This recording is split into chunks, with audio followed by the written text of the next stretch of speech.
enfant nous est né, un fils nous est donné. Éternelle est sa puissance. Chers frères et sœurs, compagnons d'humanité, amis croyants fidèles du Christ, voici Noël. C'est la fête de la vie donnée et reçue. C'est l'accomplissement d'une longue attente, le bonheur d'une présence divine vivifiante et la promesse d'une croissance heureuse. Joyeux Noël à vous tous. Que le don de la vie reçue de Dieu s'épanouisse pour vous en bonheur impérissable. Que les enfants qui naissent à la vie soient bien accueillis, aimés, soignés et respectés.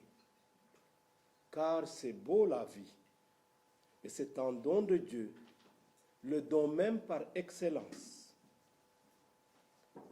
Que les enfants qui grandissent ne soient plus maltraités, exploités, violés, mais éduqués avec amour et tendresse pour qu'ils puissent s'épanouir pleinement.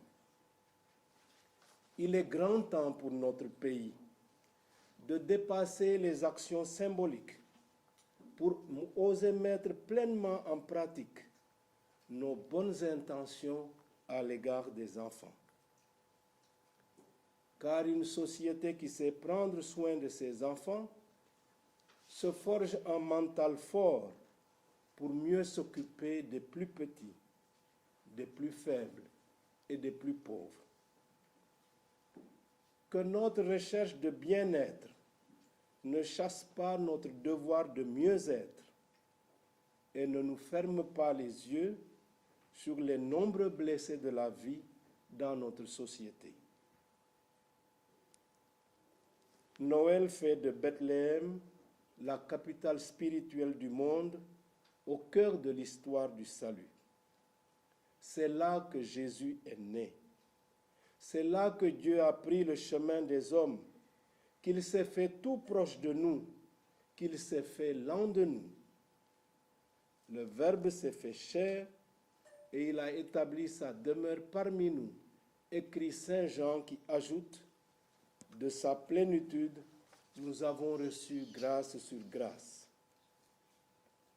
Avec ferveur, vivons donc ce Noël en vrais croyants, comme une naissance à une nouvelle conscience humaine et citoyenne. Une conscience qui nous ouvre les yeux aux merveilles de l'amour de Dieu et à la beauté de la création que nous devons respecter davantage. Une conscience qui nous ouvre les oreilles aux appels des hommes qui souffrent. Une conscience qui nous ouvre les mains pour partager avec les plus pauvres. Une conscience qui nous ouvre le cœur pour vivre le pardon et la réconciliation.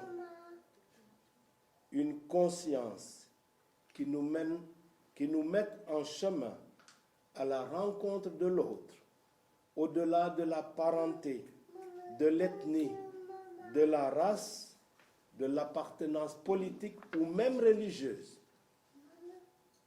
Aujourd'hui, nous entendons régulièrement parler d'intégration et d'inclusion. Noël n'est-il pas la fête de l'intégration et de l'inclusion? Par l'incarnation du Verbe, Dieu ne vient-il pas s'intégrer dans la vie des hommes? Ne vient-il pas s'inclure dans notre humanité?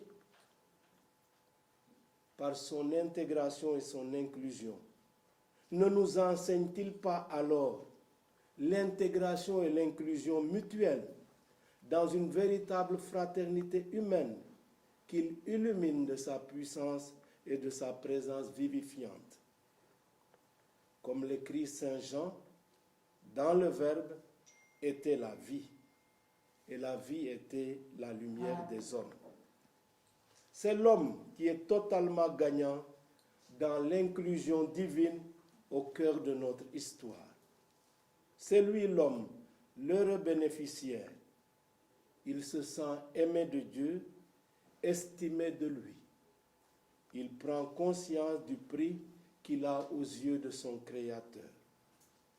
Or, si Dieu nous tient en si haute estime, quel ne devrait être alors notre effort de réciprocité dans l'amour que nous lui manifestons à travers notre fidélité et notre témoignage de vie? C'est à cet échange merveilleux que Dieu nous invite. Apprenons donc du Seigneur de la vie à cultiver des attitudes qui intègrent et incluent les autres dans le respect de la vie. Apprenons du Seigneur Dieu à prononcer des paroles de vie, à poser des actes qui respectent et promeuvent la vie. Fidèle à l'initiative de Dieu qui est venu demeurer parmi nous, apprenons à préserver l'harmonie d'une société humaine qu'il est venu réconcilier. Noël est la fête de la paix de Dieu. Jésus-Christ est le prince de la paix. Voilà le message angélique qui retentit dans la nuit de Bethléem. Gloire à Dieu au plus haut des cieux et paix sur la terre aux hommes qu'il aime. Cette paix, des gens simples, comme des bergers qui passaient la nuit dans les champs, près de leurs troupeaux, ont été capables de l'accueillir. Ils se sont mis en chemin pour aller à la découverte du prince de la paix. Suivons leurs pas dans l'obéissance de la foi. Découvrons avec eux, près de Sainte Marie et de Saint Joseph, le nouveau-né emmailloté et couché dans une mangeoire. Que notre cœur se remplisse alors de ferveur à la pensée d'un Dieu qui aime tellement les hommes qu'il est venu demeurer avec eux. Chers amis, soyez dans la joie. Que votre sérénité soit connue et reconnue. Le Seigneur est là, bien présent. Emmanuel, Dieu avec nous.